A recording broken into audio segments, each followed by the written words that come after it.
آداب، میں ہوں وسعت اللہ خان، میرے ساتھ ہیں زرار کھوڑو اور شاہزیب جیلانی۔ آج کا ہمارا بیشتر پروگرام پتھر کے زمانے کے بارے میں ہوگا۔ صدر ٹرمپ نے گزشتہ شب جو خطاب کیا اس میں انہوں نے اور کئی باتوں کے علاوہ یہ بھی کہا کہ اگر ایران نے ہم سے ہماری شرائط پہ مذاکرات نہ کیے تو ہم اسے پتھر کے زمانے میں دھکیل دیں گے۔ I can say tonight that we are on track to complete all of America's military objectives shortly, very shortly. We are going to hit them extremely hard over the next 2 to 3 weeks.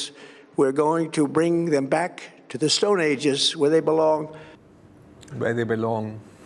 چنانچہ آج بھی ایران پر امریکی اور اسرائیلی فضائیہ نے جم کے بمباری کی۔ اہواز کے خوزستان سٹیل پلانٹ اور اصفہان میں مبارکہ سٹیل پلانٹ کو خاصا نقصان پہنچا ہے۔ یہ جو مبارکہ پلانٹ ہے ملک کا سب سے بڑا سٹیل پلانٹ ہے۔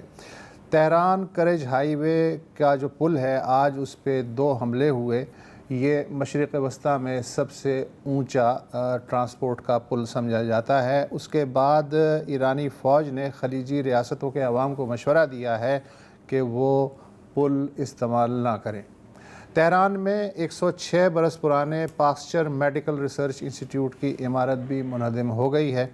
مشہد ایئرپورٹ پہ تیل کے ذخیرے میں آگ لگی ہوئی ہے۔ مذہبی اہمیت کے شہر قم پہ بھی کچھ دیر پہلے ایک اور فضائی حملہ ہوا ہے۔ تہران میں سابق وزیر خارجہ کمال خرازی کے گھر پہ بمباری میں ان کی اہلیہ جاں بحق ہو گئی ہیں اور کمال خرازی بھی شدید زخمی ہیں۔ کمال خرازی نے مغرب اور ایران کے درمیان 2015 میں ہونے والے جوہری سمجھوتے میں اہم کردار ادا کیا ہے۔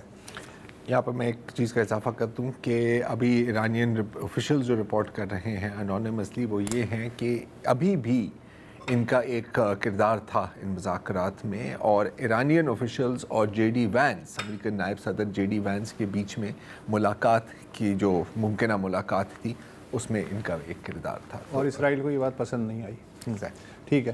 اور ایرانی ہلال احمر کا کہنا ہے کہ اب تک تہران کے فارابی اسپتال اور گاندھی اسپتال سمیت 316 شفاخانوں اور Tehran pharmaceutical production and research institute سمیت متعدد طبی اور تحقیقی مراکز تباہ ہو گئے ہیں۔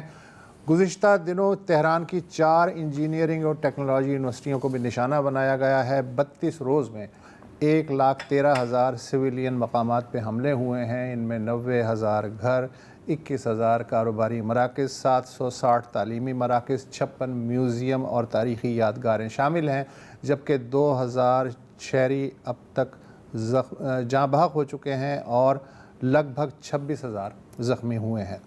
مگر ایران جو اس وقت مواصلاتی لحاظ سے باقی دنیا سے کٹا ہوا ہے، کیا واقعی اس وقت خود کو پتھر کے زمانے میں محسوس کر رہا ہے؟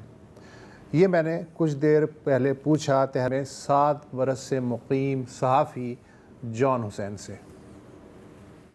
عوام کی جو لائف ہے وہ ریلیٹیولی نارمل ہے، بالکل ویسی ہی ہے جیسے سی این این اور اسکائی نیوز نے دکھائی تھی جنگ کے شروع میں، اور میں بھی بتاتا ہوا آ رہا تھا کہ دکانیں کھلی ہوئی ہیں، ریسٹورینٹس کھلے ہوئے ہیں، آفیسز اور بینکس ابھی اس وقت کیونکہ نیشنل ہالیڈے ہے نوروز کا تو ابھی فی الحال بند ہے، لیکن وہ بھی سیٹرڈے کو دوبارہ کھل جائیں گے، اور اس کے اندر آپ کو نارمل ایکٹیویٹی جیسے پہلے نظر آ رہی تھی پچھلے ہفتے تک وہ بھی نظر آئے گی۔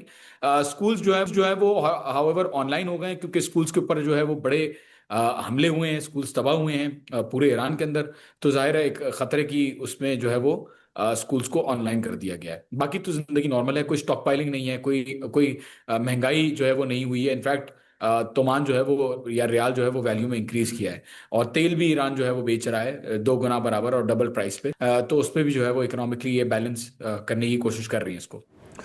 میں نے جان حسین سے پوچھا کہ تہران میں ہم سن رہے ہیں کہ وقفے سے بمباری ہوتی رہتی ہے اور اسی کے بیچ ہزاروں لوگ جنازوں کے جلوسوں میں بھی شرکت کرتے ہیں اور مظاہرے بھی کرتے ہیں۔ خدشہ تو ظاہر رہتا ہے کہ کسی وقت ہجوم پہ بھی بم نہ گر جائیں۔ اس بارے میں ایرانی ذہن کس طرح سوچتا ہے؟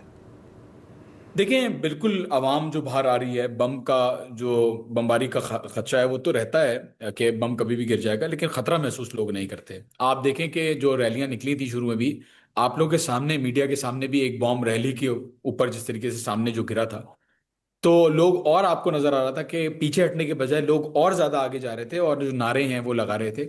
ایرانی قوم ایک بہت ریزیلینٹ قوم ہے، ان کی ایک ہسٹری طویل تو ہے، لیکن جو انقلاب کا مقصد تھا کہ چھوٹے اور بڑے شیطان سے ان کو لڑنا ہے اکارڈنگ ٹو دیم، اور امریکہ اور اسرائیل سے ان کو ایک اسلام کی لڑائی لڑنی ہے، جو ان کو یہ چیز احساس کرائی گئی ہے، ان کو سکھایا گیا ہے، اور امام حسین کا جو میسج ہے میرے خیال میں انہوں نے بہت اچھی طریقے سے اس کو انکارپوریٹ کیا اپنے پورے سسٹم کے اندر اور اپنی زندگیوں کے اندر.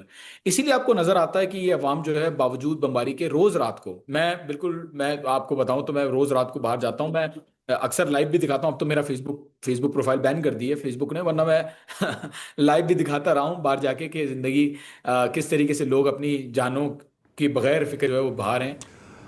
میں نے جان حسین سے یہ بھی پوچھا کہ ایرانی مجلس کے اسپیکر باقر غالیباف نے آج کہا ہے کہ اب تک 70 لاکھ سے زائد ایرانی شہری بھرتی کے لیے اپنے نام رجسٹر کروا چکے ہیں. آپ کو اس بارے میں کیا معلومات ہیں؟ جو انرولمنٹس ہو رہی ہیں دفاتر کے اندر اور مسجدوں کے اندر، گھنٹوں کی ویٹنگ لائنز ہیں لگی ہوئی، لوگ بڑی تعداد میں جو ہے وہ لوگ اپنے آپ کو بھرتی کرانے کے لیے. اور یہ بات بالکل قاری باف صاحب کی میرے خیال میں بالکل صحیح ہے، کیونکہ یہاں پہ میں بھی دیکھ رہا ہوں کہ انرولمنٹس کے لیے لوگ جو ہے وہ لائنوں میں کھڑے ہوئے ہیں، اور آئی تھنک انرولمنٹس ابھی بھی چل رہی ہیں، اور لوگ جو ہے اس کے اندر انفیکٹ کافی لوگوں کو ان ایلیجیبل کیا ہے کہ نہیں سوری آپ نہیں لڑ سکتے، ایج کے فیکٹر کے حوالے سے یا دوسری چیزوں کے حوالے سے جو ہے وہ ڈسکوالیفائی بھی کیا ہے کافی لوگوں کو. تو ابھی آئی تھنک دیکھیں یہاں پہ جو لوگ ہیں ان کو جنرلی ہر انسان کو 2 سال کی ملٹری ٹریننگ کرنی پڑتی ہے، تو ہر ایرانی کو اس چیز کے لیے جو ہے ٹریننگ دی جاتی ہے کہ وہ جنگ میں اگر جنگ آگے ہوتی ہے تو پارٹیسپیٹ کرے یا کر سکے. اور اسی کا آپ کو جو ہے وہ نظر آ رہا ہے کہ اسی لیے آپ کو نظر آ رہا ہے کہ یہاں پہ لوگ آ رہے ہیں. اور ٹرمپ صاحب کے بیان کا تو خیر کیا ہی کہیں، انہوں نے جو باتیں پہلے کر رہے تھے وہی ریپیٹ کرنی، اور تسلیم یہ بھی کر لیا کہ اسٹریٹ آف ہارموز اب میں جو ہے کوئی میرا تعلق نہیں ہے اس کے اندر. اور انہوں نے یہ سرپرائزنگلی اس دفعہ یہ نہیں کہا کہ وہ جیت گئے ہیں جنگ. تو میرے تو خیر 18 منٹ ضائع ہو گئے میرے ٹائم کے. اور جب سے جنگ شروع ہوئی ہے بیرونی دنیا سے ایران کا انٹرنیٹ رابطہ کٹا ہوا ہے، تو پھر ایرانی شہری آپس میں رابطہ کیسے رکھ پا رہے ہیں؟ کہا جاتا ہے کہ ایران کے اندر انٹرنیٹ بند ہے، لیکن لوکل انٹرنیٹ ایران کے اندر چل رہا ہے. اور ظاہر سی بات ہے گلوبل ایکسیس انہوں نے بند کیا اس لیے کیونکہ موساد اور سی آئی اے کا جو خطرہ تھا ان کو کہ موساد اور سی آئی اے جو ہے وہ باتیں کریں گی اپنے لوگوں سے یہاں پہ، تو یہ جو ہے اس خطرے کو مد نظر رکھتے ہوئے انہوں نے جو ہے وہ چینج کیا ہے. لیکن اگر میں آپ کو دکھاؤں تو آپ کو میں بتا دیتا ہوں اس وقت. یہ دیکھیں، یہ ہے for example food delivery apps. ٹھیک ہے، آپ کے سامنے میں بتاؤں، لیٹ سپوز آپ نے ریسٹورینٹ پہ کلک کیا، ٹھیک ہے، یہ دیکھیں ریسٹورینٹس اوپن ہیں، سب کچھ جو ہے وہ چل رہا ہے، گاڑیاں ٹیکسیاں منگوا سکتے ہیں لوگ. یہ دیکھیں جی، یہ دیکھیں ابھی میں آرڈر دے سکتا ہوں آپ کے سامنے، اور آرڈر دے کے جو ہے وہ ڈیلیوری بھی کروا سکتا ہوں. گروسریاں، سارے کھانے پینے کی چیزیں، یہ جیسے ایپس ہوتی ہیں نا پاکستان میں بھی، تو اس طریقے سے یہاں پہ ایپس ہیں. تو لوکل انٹرنیٹ چل رہا ہے، سب کچھ چل رہا ہے. سوشل میڈیا بھی ایران کا اپنا ایتا، بالے، روبیکا، یہ ساری سائٹس چل رہی ہیں، لوگ کمیونیکیٹ بھی کر رہے ہیں، کوآرڈینیٹ بھی کر رہے ہیں. دکھ صرف یہ ہے کہ امریکہ اور اسرائیل کا ایکسس بند ہو گیا ہے. جہاں تک جرنلزم کی بات ہے اور ٹرانسپیرنسی کی بات ہے، میں آپ سے بھی بات کر رہا ہوں، جتنے بھی رجسٹرڈ جرنلسٹ ہیں ان کو ایکسس دیا ہوا ہے. Russia Today, C G T N, T R T, Al Mayadeen, جتنے بھی یہ چینلز ہیں ان کو ایکسس دیا ہوا ہے. حتیٰ کہ اسکائی نیوز اور سی این این کو بھی اس دفعہ جو دشمن میڈیا ہے ان کا، اس کو بھی اجازت دے دی تھی کوریج کے لیے. تو یہ باتیں کرنا کہ انٹرنیٹ بند ہے، آئی تھنک صحیح نہیں ہے، یہ باتیں صحیح نہیں ہے، یہ خبر پھیلائی جاتی ہے وہاں سے صرف اس دکھ میں کیونکہ موساد کا جو کمیونیکیشن انفراسٹرکچر ہے جو تل اویو سے اور واشنگٹن سے لنکڈ ہے، اس کو بہت زیادہ ڈسٹرپشن ہو رہی ہے. باہر سے کوئی کمیونیکیشن جو ہے نا وہ پا رہی. جی، تہران سے بڑی جان حسین. بڑی بات پتہ ہے انہوں نے جو بات کی نا، میرا خیال ہے کہ شاید اس خطے میں بھی یا اس ملک میں بھی کئی لوگوں کو اس بات کا شاید پوری طرح سے اندازہ نہیں ہے کہ جس خطے کو ہم ایران کہتے ہیں، جس ملک کو ہم ایران کہتے ہیں، اس کی صدیوں کی نہیں ہزاروں سالوں پرانی ایک تاریخ ہے. ابھی جو یہ ٹرمپ نے اور پھر اس کے جو چہیتے ہیں پیٹ ہیزگیتھ، اس نے بھی پھر ٹویٹ کی کہ back to the stone age. ٹھیک ہے، اور ظاہر ہے کہ ماگا والے اس کے اندر گھسے ہوئے ہیں اور تنقید کا نشانہ بھی بنایا. سوری، ایک چیز میں ایڈ کرنا چاہ رہا ہوں جی، اس سے پہلے کہ یہ ہم ٹرمپ کی طرف جائیں. جیسے ابھی یہ جان بتا رہے تھے اور وسط نے بھی سوال کیا ان سے انٹرنیٹ کے بارے میں، تو ظاہر ہے انہوں نے یہ تو کہا کہ لوکلی چل رہا ہے اور سلیکٹڈ نیوز سائٹس چل رہی ہیں، لیکن یہ ہمیں نہیں بھولنا چاہیے کہ جب ایک ملک جو ہے وہ ہیوی بمبارڈمنٹ انڈور کر رہا ہے تو وہاں سے بہت سارے لوگ ایسے ہوتے ہیں جو باہر کنیکٹ کرنا چاہتے ہیں اپنے رشتہ داروں کے ساتھ لیکن نہیں کر پاتے. نہ وہ کال کر سکتے ہیں نہ یہ کال کر سکتے ہیں. اور امیجن کر لیں کہ اگر آپ اپنے پیاروں سے کانٹیکٹ نہیں پا رہے کہ وہ ٹھیک ہیں یا نہیں ہیں, تو وہ بھی اس کا ایک ہیومن ایلیمنٹ ہوتا ہے. مطلب سرکار کی اپنی پالیسی وہ ٹھیک ہے, جس طرح انہوں نے کہا وہ شاید جسٹیفائڈ بھی ہو, لیکن میں ایک چھوٹا سا بس میں یہ دیکھ رہا تھا کہ بہت سارے لوگ جو ہیں وہ پھر ان حالات میں ایک جگاڑ ڈھونڈ لیتے ہیں. اور جو بارڈر ایریاز ہیں ایران کے, مثال طور پہ ٹرکی کے ساتھ جو ہے, وہاں پہ یہ رپورٹس یہ آ رہی ہیں کہ ایسے لوگ جن کے پاس ٹرکش نمبر ہے اور ایرانین نمبر بھی ہے, تو وہ اب یہ کر رہے ہیں کہ جی ٹرکش نمبر پہ آپ کال کر کے فون پہ فون ملا کے اور آپ اپنا مختصر کال جو ہے اپنے پیاروں کے ساتھ کر سکتے ہیں کہ آپ کا جو فون ہے وہ ایرانین ہے لیکن آپ کا جو انٹرنیٹ ہے وہ ٹرکش ہے, اور اس طرح سے آپ اس کو پیچ کر لیتے ہیں. وی پی این کی بھی جو رپورٹس ہیں وہاں سے کہ گو کہ یہ جو لوکل انٹرنیٹ چل رہا ہے, کوشش کر رہے ہیں لوگ کہ وہ وی پی این کے تھرو کانٹیکٹ کر لیں, لیکن وہ بہت مہنگا ہے اور بہت انسٹیبل ہے. یہ جو لوگوں کا رابطہ کٹا ہوا ہے, that is also taking a huge toll, کہ باہر کی خبر اندر نہیں آ سکتی, اندر کی خبر زیادہ باہر نہیں جا سکتی. بالکل. اور انفیکٹ اس میں ایک اور بھی چیز ایڈ کروں کہ آپ کو یاد ہوگا کہ جب غزہ میں ٹیلی کمیونیکیشنز بند کر دی تھی اسرائیل نے, تو ایک پوری مہم شروع ہوئی تھی کہ ای سمز, الیکٹرانک سمز آپ خرید کے دیں غزہ کے رہنے والوں کو اور بالخصوص صحافیوں کو, تاکہ وہ رپورٹنگ کر سکیں. تو مصر کی ای سمز وہاں پر چل رہی تھیں. اچھا, coming back to stone age, کیونکہ آج ہماری یہی شاید تھیم ہے نہ چاہتے ہوئے, پیٹ ہیزگیت نے ٹویٹ کی کہ take you back to the Stone Age. اس میں جو کچھ جواب آئے ہیں میں آپ کو دکھانا چاہ رہا ہوں, جو ایران کے مختلف سفارت خانوں سے آئے ہیں, جیسے کہ یہ, جس میں وہ, اگر اس کو فل سکرین پر دکھا دیں تاکہ کسی کو سمجھ بھی آ جائے کہ ان کے جواب کیا آیا ہے. ایسے ایک میں وہ جواب دیتے ہیں کہ یہ آپ میڈیول ریٹرک ایپسٹین کلاس سے آ رہی ہیں.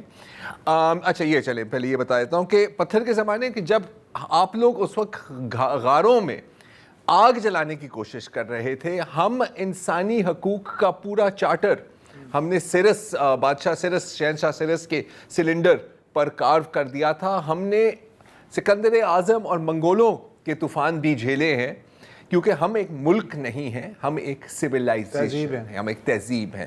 اور ایک اور جو اس سے بھی زیادہ بہتر ہے, وہ کہہ رہے ہیں کہ یہ ہمارا جواب ہے ہمارے پتھروں کا. یہ ہے ایرانین ایمبیسی ان یو کے, اور یہ جو ایک فریز ہے یہ ہے بادشاہ سرس کی, جس کے سامنے شاید کسی اور دشمن ملک کا فوجی اپنے ہتھیار ڈال رہا ہے. لیکن جو پتھر کے زمانے والی بات ہے یہ آج نہیں کی, پچھلی بار دوز آپ ہمیں بتا رہے تھے وسعت, یہ وہی بات ہے جو رچرڈ آرمیٹاج نے پاکستان کے بارے میں کی تھی. لیکن اس کی ایک بڑی پرانی تاریخ ہے, لمبی تاریخ. سیکنڈ ورلڈ وار سے بھی اگر میں شروع کیا کلام ہے ان کا, یہ کہ لگ بھگ دوسری جو عالمی جنگ ہے اس کے بعد سے تمام جتنی بھی لڑائیاں جن میں امریکہ شامل رہا ہے, امریکی ایڈمنسٹریشن کا محبوب مشغلہ بھی ہے اور جملہ بھی ہے. دوسری عالمی جنگ کے جو آخری مہینے تھے ان میں جرمنی بالخصوص برلن اور ڈریسڈن کو کارپیٹ بمباری کے ذریعے کھنڈر بنایا گیا تھا, مگر آج کا جرمنی آپ دیکھ سکتے ہیں کہ یورپ کا سائنسی و صنعتی انجن کہلاتا ہے. 1950 تا 53 کوریا کے پیننسولا میں جنگ رہی. امریکی فضائیہ کے حملوں میں شمالی کوریا کی 80% عمارتیں اور بجلی کا 95% نظام تباہ ہو گیا, مگر آج شمالی کوریا کا بھی دعویٰ ہے کہ وہ بھی ایک ایٹمی قوت ہے. امریکی فضائیہ کے ایک جرنل تھے کرٹسلی, انہوں نے دوسری عالمی جنگ میں جاپان پہ جو کارپیٹ بامبنگ ہوئی تھی آخری دنوں میں, اس کی اسٹریٹجی بنانے میں کلیدی کردار نبھایا تھا. اس بمباری میں کہا جاتا ہے کہ 2.5 لاکھ سے اوپر جاپانی شہری مارے گئے تھے. لیکن جاپان صنعتی اعتبار سے آپ دیکھ لیں کہ کس مقام پہ اس کے بعد آیا, یہ ہمیں بتانے کی ضرورت نہیں ہے. کرٹسلی امریکی فضائیہ میں دراصل چیف آف ایئر سٹاف کے عہدے سے ریٹائر ہوئے تھے. 1965 میں ان کی کتاب مشن ود لی شائع ہوئی. کتاب میں یہ جملہ بھی تھا کہ ہم اتنے بم برسائیں گے کہ شمالی ویتنام پتھر کے زمانے میں پہنچ جائے گا. دسمبر 1972 میں صدر نکسن نے کرٹسلی کی روایت پہ عمل کرتے ہوئے B-52 بمبار طیاروں سے شمالی ویتنام کے دارالحکومت ہنوئے اور ہائی فانگ کے علاوہ کمبوڈیا اور لاؤس پہ مسلسل کارپیٹ بمباری کروائی. اس مہم کو کرسمس بامبنگ کا نام دیا گیا. لیکن 3 برس بعد آخری امریکی فوجی سائیگون میں قائم امریکی سفارت خانے کی چھت سے پرواز کرنے والے آخری ہیلی کاپٹر سے لٹک کے رخصت ہوا.